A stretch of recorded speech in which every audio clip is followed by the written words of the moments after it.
that BetOnline continue to be your #1 source for all your betting needs and sports info. Find all the latest odds, news, and sports developments, including this year's Wimbledon Finals, Major League Baseball, all the latest fighting news, and this season's NFL. Head to the website or use your mobile device to sign up today. Receive your 50% welcome bonus on your first deposit. Just use our promo code BLEAV to get the bonus and get into action. Have you ever faked an orgasm? Yes. Can I hear what it sounds like? Fuck, I'm so close. I know when Miss Texas is down there, you're not going to fake it, but I love the enthusiasms of what that is. Given or received golden showers, are you into it? I've always wanted to have one given to me, but I've never done it. Okay. And I've never given one either. Okay. All right. I'm giving you some like, things maybe you could cry with your girlfriend, maybe for your own, a lot of things. Miss Texas is spicy. I got all kinds of things in my repertoire. Golden showers are exciting. But exactly. It's exhilarating, but so I want to try it. It's more of like, again, obviously, outlandishly, it sounds like, oh, you're getting peed on. But I think there's more art to it of the warmth, who's doing it, how you're doing it, when you're doing it. All those things here at Private Talk with Miss Texas. Explain to Miss Texas what a hoe is to you. Like, what is your body count? Were you just like flirtatiously going, like, because in college you can either, you can do a lot of blowjobs, you can do hand jobs, or you can go all the way and fuck them all. I wanted to fuck a new guy every weekend. That was my goal. Did you? Maybe not every weekend. Okay. But a lot of weekends. I definitely. Sometimes too? Sometimes too, yeah. Okay. And then sometimes I'd accidentally fuck best friends and I'd get angry text messages. Accidentally, or you just... It's hard because they're all frats are not that big. Okay. They are big, but their pledge class isn't that big. So especially freshman year when I was fucking a lot of other freshmen, okay, it was just it was kind of hard to avoid friends. No pun intended. Yeah, kind of hard. But then I got chlamydia, and then I'm like, maybe I need to either start using condoms, which I didn't like, or slow it down. Okay, so you were raw dogging just out there. Raw dogging everybody. Everybody. Okay. Everybody. Okay. Not the best choices, but we live and we learn. Yeah, we live and we learn. Now I get tested for TV. Chlamydia really just was the deal. The ceiling of being like, listen, I need to get my shit together. Let's do this. I still want to do it, but let's do it safe. No, I still raw dogged. I just raw dogged less. Oh, okay. So it didn't matter. No, I just took your pills and went on your merry way. I just try to avoid fucking Kappa Sigs after that and focus on other frats that didn't get chlamydia as much. What fraternity did you move on to next? I think I was fucking SAEs. Okay. I fucked Alpha Sigs my whole freshman year. Pikes I didn't get to till my junior and senior year. Yeah, I was a crazy one. You tell me how your fans are. I mean, we all got kind of our crazy fans, and we can, they can be a little aggressive sometimes. They can ask you some outlandish requests, or they can maybe stalk you. You could go all kinds of ways. You can go up and down. My mind just went many directions, so I guess I've encountered this quite a few times. I like it. We want to hear it all. We want the truth, Amber. We want the truth. Okay. I have done shows, and they were great, and then maybe after 3, 4, 5, or 10 shows with the same customer, then they were like, where do you live? I really want to get to know you. And so it's also against our rules, so it's like, no, I can't see you, I can't meet you, but sometimes... Have you ever crossed the line and given your information? No, never. So how do you approach something when that happens? You just say you just can't because of the rules? Yeah, and that's where that's where the crazy part comes in, because sometimes it hurts the customer's feelings. Because they really believe that you're theirs. Yeah. So who taught you about sex? Oh my God, this is crazy, but I feel like my husband now. Okay, that's fair.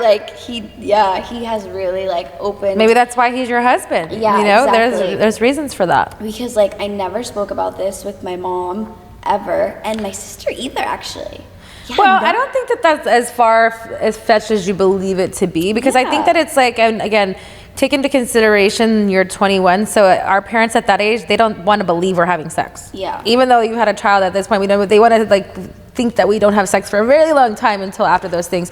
But it's also the things, it's like, unless you have those relationships where you would talk about sex in those situations, which it doesn't seem like you kind of grew up in that setting, where it's like you would have the girlfriends or you would have whatever, or sometimes it's just so taboo you don't want to talk to anybody about it because you got shamed from your family. If you talk about it or anything, then it's a bad thing. So I think that it comes with experience. Like, I don't think I talked about sex with my sister, and we're really close, until the last 10 years. And, you know, I'm 38. So it's like, I think it comes with like just the like, I don't give a fuck factor, and a little bit of like, we're all grown factor. And so you just kind of fill it in between. But that's also why I love private talk, is because it's like, these are conversations that shouldn't be taboo, like sex and like experiences and things like that, is because they are. But in safe spaces, you know, we learn a lot more about our bodies and our partners and what we want and what our desires are if we talk about it a little bit more. And maybe because my experience is a little bit more than yours, and vice versa in certain scenarios, it's like, then you're like, start to think about it like, oh, I didn't even think I could want that, or it's attainable, or this, you know. And that's what I think is so great about platforms, you know, like OnlyFans, is you could ideally structure it however you want to do it. Yeah, I know. That's why it's so fun, because you kind of just like, you learn with them, and you're like, whoa, like, I didn't know this was possible before, but here I am.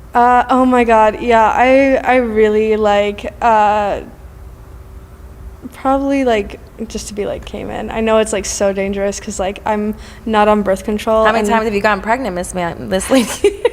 How many porno babies have been produced? No porno babies ever, because like, yeah, I just. So you just like to be camed in? Yeah. Several times? Yeah. Are you one of those people like you'll come in the morning and you'll walk around with it all day long?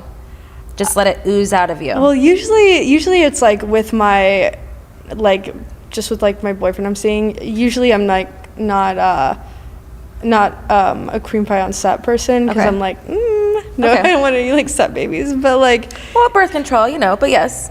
Yeah, I know, but I'm not on birth control. I know. I mean, you like to be camed in, and you're not on birth control. I know. You're a risk taker, I know, I'm okay? I can't like a dangerous game.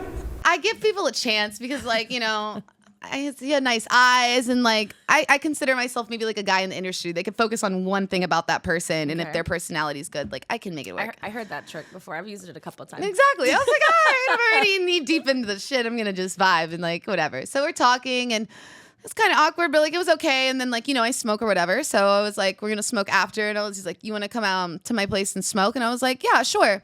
And so he takes me to his place, and we walk in. You weren't afraid at this point. You were just like, no. Hey, at this point, the beard, I was past it. We were laughing. Okay. And you know, Good you say conversation. you want to smoke, and I'm like, yeah. So I just felt like that was all right. He didn't give me like, you know, scary vibes. Like you were like gonna watch a movie and never come out of his house kind of vibes. You were like, this is just gonna be a smoke session. And I felt like it was gonna be a smoke session. I don't know why. Anyways, so I go there. So it gets better, guys. It does it. So I go there, and we walk in, and first of all, it's like a house, like a nice regular house in a neighborhood. And I'm like, okay, interesting. We walk in, and then it's like his brother and his brother's girlfriend in the living room. Oh. And I'm like, hi, okay. And at some point he mentions to me, oh, yeah, by the way, this is my parents' house. Oh. Okay. How old was this guy? Older than me. So at the time I was probably like 23 or 24, and he was probably like 29. Oh, okay. So I was like, okay. Well, I don't see your parents. You still don't see your red flag at this point. I know there's red flags. The red flags are there, but I'm knee deep in the shit. I'm just like, I want to smoke and like go, you know? So we're whatever. We smoke, and we're smoking, right? Or no. I gotta rewind. Something so important that I missed. I'm in this dude's house, and he's about to roll up, and he asked me to grab the blunts from his bedroom. Like, first of all, what the fuck? Like I don't you've know. been there before. Yeah, I don't know. And he's like, and I was like, what? He's like, you know, last door on the left. And it's like, you'll see it right there on my desk. Just grab it. Like he's breaking down the weed. I'm like, okay. So I'm walking down to his room, and I like glance, and in every room on the way there was like a Confederate flag on the wall. And I was like, talk about flags. I was like, I haven't seen one of those in a while. I was like, okay. Run, Carmen. Yeah. So like I grabbed the blunt. I don't say anything. I walked back. I was like, whoa, this is strange. I was like, these are, again, all red flags. He rolls the blunt, whatever. And then we're smoking it, and then we're talking after, and he like just awkwardly leans in and gives me a kiss. And it was the most awkward kiss ever. Did you kiss him back? No. That's why it was awkward, because I was just not prepared. It was so forced, and it was so cringe. And then poor guy, if you hear this, whatever. And then I was like, okay, I gotta get an Uber. And then I got an Uber. Have you ever slid into somebody's DMs? Never. Has anybody ever slid into yours? Plenty. Have you answered back? Yeah, I think, shout out to my guy I'm dating now. I think that's how you initially first. Okay, see, I like first that. hit me. I feel like that's the new dating app to certain He did, degrees. yeah. Because I feel like it's kind of hard, like with yourself, people know who you are. So it's like on dating apps is how do you get away with that? So it's like, I kind of have to feel like it's generic. The crazy thing is, I think I ignored him for a long time. But he stayed and did the work, girl. But then, crazy story, he ends up being my mailman. I never put the two. It took me so long to put the two together. So did he know that before he DM'd? He knew. Well, yeah, okay. So when did you find out? It took me like almost a year and a half. Was he like, hey, did you check that DM? It took me almost a year and a half of just being oblivious to his passes at me, and it took like a year and a half. DMs. Then I finally put it together. Oh my God. He's like, I'm your mailman. Look outside. Because he never told me that. He just was like, does he compliment me all the time. Does he wear the uniform at night? No. You don't role play? I see him in the daytime with it all day. Let's talk about your Twitch platform. What do you do? What kind of games do you play? Or what do you do on your Twitch platform? Yeah, so I play a lot of like Fortnite on the Xbox, the Hogwarts game, Zelda, any Mario game I really enjoy. How do you get your fans like to interact with you in those situations? In Fortnite I play with my subscribers. So if they're subscribed to me, like they can hop on and we'll play like squads together, which is a lot of fun. Have you made like new like fan friends through that? Because I feel like it's something that you kind of like, it's a community. So it's really cool. I feel like how they all kind of correlate in some sense, but I feel like it's something a way too, because you're playing a game. So there's teamwork on some levels, you know what I mean? So you kind of have to trust on certain levels. So have you felt new bonds with those, subscribers? Yeah. And I think too, like you can talk to everybody like on the headset and stuff. So you just get to like know people more. Do you have a favorite?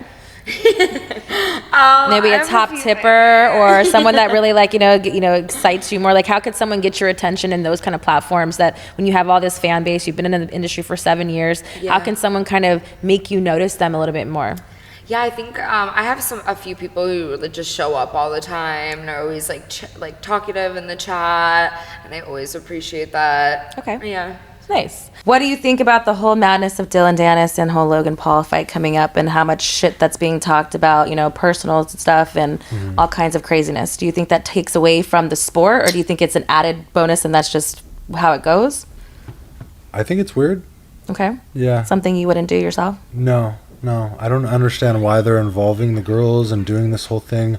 I think it's like maybe it gets more publicity. Maybe it's like their marketing strategy. Clickbait, I guess, type of thing. Yeah.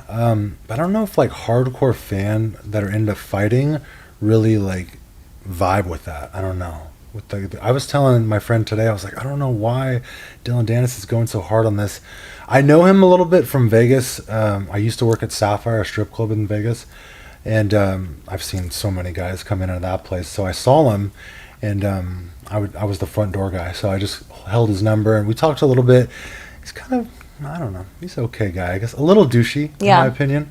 But this whole thing that they're doing, I don't know. If it makes for a big fight for them and more dollars, I guess it's good. But it's a little cringy. For sure. Like, why are you posting all these pictures of this girl and getting so into it and calling her a whore and all this stuff? It's like, it's much. You know? And my focus would be on the guy, and like not his, who he's with, or it's like leave the wife and children alone. Yeah, it's weird. Yeah. Yeah. So on the fight aspect, who do you think is gonna win? They both really suck at boxing. They both. But suck. someone has to be a winner. So.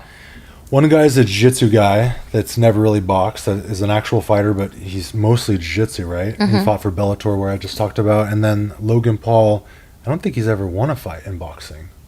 So he's 0-2-1. So he has 2 losses, 1 draw, no wins. So, I mean, this is like, these guys suck, right? I don't know. Like, I don't know who to pick from, but I guess if I had to say, Logan will probably win, because if it goes to decision, then I think he'll have like the judges in his pocket. In the pocket? Yeah. Okay. In my opinion, I don't know. So you're going to go for Logan Paul. I don't like Logan. It's not about a liking card. It's just if somebody, like I said, there has to be a winner, you know, or unless, is it a draw? There could be. It could be, but I feel like it's not going to be that way. I feel like people would be really pissed if that's after all of this and that's what it gets to. Have you ever been in an orgy? Yes. Describe it to us. So the first time I was ever in an orgy, I didn't even participate. I didn't even know it was happening. It was actually the same week that I met you. Oh, a fun week. Yeah, I was just going along to all these parties, and we're at this party, and I'm like looking around, and I start noticing like everybody in here is fucking, but they have clothes on still, but like they're all like touching each other and like dancing on a stripper pole and like all this stuff. So you're like, well, I'm in. I want to touch people. Well, first I got scared and I started crying, and I was like, what's happening? You're crying at the club, people touching each other. Okay. And I was talking to the girl that brought me there, and she's like, oh, you don't have to do anything. Everyone's like, it's fine. okay, honey. Come in the Right. back. Yeah. I'll give you a. Right, literally, no, that's what they were doing. They gave me weed. They gave me a drink. I was chilling on the patio, like while everybody was doing their thing, and then like I went back inside, and then everyone was naked. I was like going back outside, and then I saw some people's cars getting broken into. I was like, they're breaking into your cars. Shit. And everyone stopped and like go assist the situation. Left and got Whataburger, but. Yeah, sounds like a great night. It was great. A lot of events. I laugh at that now. It's just like, damn, why was I so scared of that? But like, so let's talk about that. You said that you're in a relationship. Mm-hmm. He's a director. How did you guys meet on set? Were you working for him? How did those lines like cross? Did you ever work with somebody prior to and have any relationships in the industry? So I had a little I fucked around and like had little friends with benefits and things like that. It's funny when you get to LA, like it's kind of like a frenzy out here. I just was like, holy shit. I'm like, you want to do content? You want to do content? It's like, you just want to fuck me. Just tell me that you want to fuck. Yeah, just be straight up. Well, then I also would have guys where I would just like fuck, and then that was really fun. And but it was also dealing with like my vagina, because it's like I have all these scenes but I want to fuck you, but then I'm like I can't use my body tonight with you because I need it for tomorrow. So there was you don't realize the challenges that we do for you guys, for you fans out there. We're just protecting our vaginas so you can get the best scenes possible. Literally, yeah. So I mean that was tough. But yeah, with me and Ricky, we were just friends at first. He had me on set like for Misa X like 5 days in a row. I remember I did like 40 pages of dialogue that whole week. It was just ridiculous. So it's like a feature, but it was just like a bunch of different scenes, and my head just hurt after that. And so like I just remember being on his sets. I never like thought of him in that way or thought of things like that because my mind was always like, focus on your lines, don't fuck up. And so you weren't trying to like blow him and get like more lines? No, and never in my life would I have ever thought that we would be dating. Like I just never thought that. And I remember he started to like hit me up on like DMs and like messaging me. Is he talent too or just director? He's just a director, okay. Yeah. And personally for me, I unless a male talent really, really swept me off my feet, like really, really, where I was like, okay, I have to be with you. I had a rule where I'm like, I'm not going to be with a male talent. I just know that it's a little messy, as I'm saying, as I'm shitting where I'm eating, but it's like also messy in the way where like I'm kind of a jealous person, and I know that I just know that it would be toxic for me to do that. And it's like I've been really just like sad and miserable like throughout my life, and it's like, I mean, I'm not anymore, but at the same time, it's like if I can do anything to help people, like in a way that isn't just like I'm just giving all of myself to everybody, but like in a healthy way, and I can just not people pleasing, but making the sense of like making it aware, making people comfortable, like making people be like, you know what, I had a good day today, and kind of thing. And it's like I wanted to learn how to do that, and it's like I want to make people feel comfortable because people never gave a fuck to make me feel comfortable. I think that's really commendable to do, to like, put yourself out there, and at least tell your diagnosis, to talk about your struggles. I think that people forget that, when you have such a fame or these things that happen, or that there wasn't struggles, where it's like there is, you got to start from the bottom to go, get anywhere. Absolutely. So it's like, I think it's, really commendable to yourself to like speak about, your accomplishments of how far you've come, and like kind of bring it into this, where I think that, and it's crazy as it sounds, but like the sex industry kind of like brought those things out even more, because maybe that's how you identified, maybe like how your inner self was, of like, and that was the basis, but then you like kind of work around all the other things to make it also like seeing other people in the industry that it's just like oh yeah, like you're autistic, like I see it, like, Yeah. and Being I don't accepted, know, yeah, being socially accepted, accepted. and just be like, man, don't you hate when people take things the wrong way, or like just like stupid ass shit, or like, oh, like remember like when you first found out about it and you thought you were just like, wow, I guess I'm just like what, like disabled or something. Like you feel this sadness because you know it's like it's something that you can't change. You can only kind of like have the coping mechanisms for it. At the same time, too, though, it's really cool because you have intense special interests, and then you learn all the things. It's like ADHD kind of has like the same kind of thing. It's usually like a comorbid sort of disorder. My first special interest was horses. I had textbooks. It's like horse breeding, horse genetics, horse training. It's like horse every fucking possible thing. I would just like read through textbooks and shit. And I would do the same thing with like the video editing and all that. And just like, oh, I want to make it good. Yeah. It's so exciting. It's so fulfilling. Yeah. And so at the same time, there's pros and cons. And, you know, pros and cons with everything in life. Besides being the browser contract girl, is there maybe a type of scene or maybe performers that you haven't worked with that you would like to? Let's see. I do want to do. It's like, what else is there to do? Like, I've done everything, but then I'm like, I haven't done double anal. Okay. I mean, I've taken dread before on my ass. Okay. And I mean, I would Explain definitely to Private Talk how big dread is. You're like, what can we? He's like another leg. He's like 10 inches, I believe. Is he as big as my head? I mean, Around? yeah, like I can't, like I'm very well known for my deep throat skills. I can go pretty far. But him, I wish I can had go, something for you to deep throat. What was that? I wish I had something for you to deep throat. You think you can deep throat that? We can try. Try it. Okay. Okay, yeah. Do you want water? Well, you know what? Yeah. You gotta you need to lube You up. gotta get it Well, wet. you need to You gotta get it wet. I'm concerned. Now I gotta, let's see. Concerned? Don't be concerned. I'll be concerned for this guy right here. Okay. Oh, the teeth went down. Well, That was good and you didn't even gag. I know. Huh. I'm getting better. Timeline. I was a stripper in Vegas for a while. I was posting on YouTube under the name Raw Connect, and I would post like story times, like of my crazy high school days. Okay. And I was stripping in Vegas, loved it, was eating this shit up, like having such a good time. Pandemic hit. All of the clubs closed, and I was like, where were you dancing? The Rhino. Okay. I miss those days. I look back and I was like, that was such a good era in time of like, no one knew who you were. Like you would go in at like 8 p.m., leave at 6 a.m., wake up at 3 p.m. and do it all over. And I'm like, did that even happen? Like, you know, when you look back on your life and you're like, was that a fever dream? Like, I don't know if that was real. Like, I look back and I was like, I was 20 years old with a fake ID dancing in Vegas. Like, who let me do that? But like, had a great time. But clubs closed because of the pandemic. And then I was like, what the fuck am I going to do? OnlyFans. And then moved to LA because I met a guy. Long story, but if you look it up, it's all over the internet. With like, I've done like podcasts with like Adam and Lena, and those clips. It's a long story. So did it end well? Did not end well. Okay. But so I moved to LA during the pandemic, like during 2020. That's when I started OnlyFans because I was like, the clubs are closed. Like, what am I gonna do?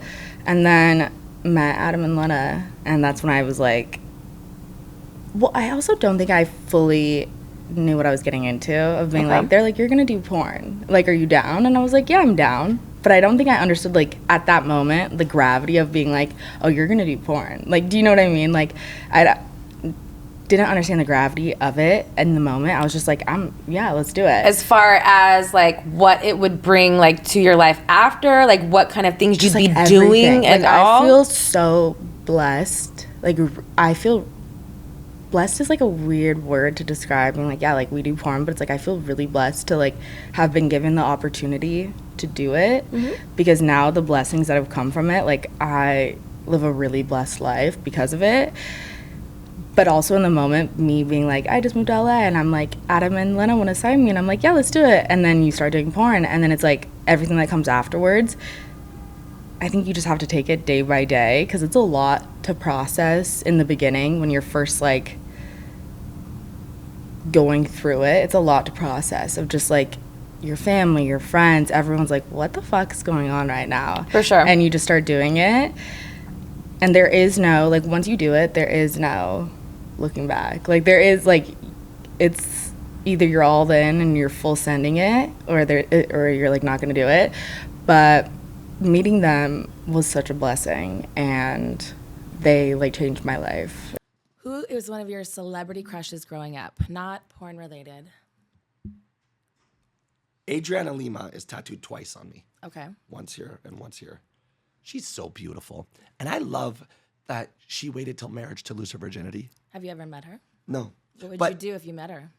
I'd be like, hey, oh my God, look. That's all I got. Oh my God, look.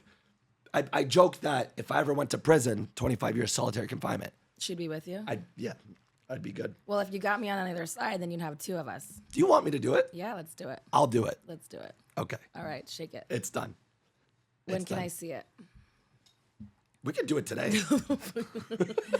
How many tattoos do you have? I got full covered here. So you're full. I was like, I'm like, I have none. So I'm like, that's a big commitment. I'll do it. Like, do you think Bree will get upset, my girlfriend? Probably. But it's for the cause. This is the hand I do finger. I've been with you longer than Bree, to be quite honest. If we want to talk about it, It's true. It's true. And I will probably I don't want you to like any expectations, but I'll probably be there after too. I'm probably going to be with the death of you at this point. It's true. You've made me come more times than Bree. Hey, she's still. She's watching we love this. you, Bree. Bree, You're we love breaking you. up with me right now. No, we're not. We're gonna hope for the best. We want you to stay around for a long time. She's not the family, She's like, Bree's turn. I'm ready. I'm going on a date tonight. Ooh, okay. This is the things we want to hear. Okay. Yeah. Is it someone that you've known, or is it someone completely new? Just someone completely new that like was in my DMs, and I was like, I didn't like fuck with them. So Okay. I'm like, I'll do it now. I like that. Yeah. Okay, so is it like, I'm hoping that it's not like a Netflix and chill date, like we're going somewhere and doing something, or how There'll is be no this working? sex. Okay. Because we have to set boundaries. I feel like the new dating too is because the sex part is easy for us. Yeah. You know what I mean? So it's like, for me, it's like, I need you to give me a little bit more. I'll give you the sex if it's like, if you check these boxes, but I need substance. I need you to wine and dine me a little bit. Are you the same type of female, like when you're dating, what do you need in a date to make it like successful that you will give the sex up? A good conversation, and just like someone that tries. Like I'll always talk to someone a little bit before like they want to take me vet out. them a little bit. Yeah, I think that's important. Otherwise, it's like they're gonna assume that, and I think people do assume that because we've done porn or you're an active porn star that they're gonna be able to like fuck you or get their dick sucked. And I'm like, I think it's more the opposite for girls like us. Cause that's what like, I like to we prove get the that. points. I'm like, all right, let's try it. You're not gonna get any tonight, but I'm gonna talk to you and act like you may think you do, but yeah, it's gonna be interesting. Like, so was it a fan? Or was it somebody in the mainstream world, or was it just a random? Because like I'm sure you get mad DMs all the time. Like, how did you vet this one, other in particular than the other ones that are sliding in your DM? I guess he was persistent and tried, and I was telling him like, no. And then I was like, well, persistency, it's paid off. He wore you down. Yeah. Okay. Yeah. Otherwise, if you just try a couple of times, like. So is he a regular civilian guy? Do these fans out here have a chance as they have to be in the mainstream world? Is it another performer? Like, what is your classification of him? Not a performer. Okay. Okay. He's an athlete. Okay. Yeah, and Okay. I haven't fucked with any of those before because I'm like, I know what they want, but I want to try it because like I'm in LA and I'm like. As you should. I'm not looking for anything serious, but I'm like, I just want to see like. So when like the Clover thing happened, he was just a very abusive person. I mean, I wasn't the only girl. He did it to Jen too, that makeup artist who was in the industry. And I didn't believe what she was telling me at the time. So, I started being manipulated by somebody who really knew what they were doing on how to take advantage of somebody. And, this guy made it seem like he was the greatest guy ever, sucked me in, and then out of nowhere just completely flips the switch and just becomes the most abusive. I can't even explain how abusive this person was. It was to the point where it traumatized me so bad where, I've struggled with OCD and getting hit in the face, stuff like that, where I didn't go to therapy because I was so like fucked up from everything. Like, I was just like, how could like a human do this to somebody? Yeah. You know, and the face thing was like a huge thing for me. Like, I couldn't even, you know, just recently, I'll get into it, but with the OCD thing, you know, I couldn't touch my face for 5 years, and it was so hard on me because I was like, I couldn't understand why I couldn't touch my face. I was so scared of people touching me. I felt dirty. I couldn't stop washing my hands. Just everything like really fucked me up. And he really affected me with men, how I viewed men, how I thought people could treat somebody. I was in shock that somebody could do that to somebody. And, you know, he literally almost killed me that day at AVN. And I never, like, recovered from it. I just ignored it, and I ignored it. I've been ignoring it. And then I, you know, after that happened, I ended up getting in a good relationship with somebody. And they started letting me see, like, a better side of things. And I started getting healthy. And, you know, his name was Romeo Price. I don't know if you remember him. I don't. He was an adult guy, yeah. Okay. And so I started getting healthy, whatever. But then I started, you know, really, like, working. Like, because I was like, you know, if I'm going to be in this, I was like, I got to do this. And, like, and at this point, did you start to enjoy it more for yourself? And it wasn't just for the money? Or actually, I mean, money obviously was a motivator, but it's like, at this point, before when you started, like, you didn't like it. But did you start to like a point of where the sex was going? And Because, like, when I, like, things started clearing up and I could, like, heal a little bit, and, like, when I could, like, understand what I was doing and, like, really, like, start seeing what's going on, I was like, okay, this isn't that bad. I was like, okay, if I'm going to do this, then I need to take care of my body. I need to act right when I'm on set. You know, I have to treat this as, like, it's a fucking job. Yeah, and really get my shit together. This episode is sponsored by Bet Online.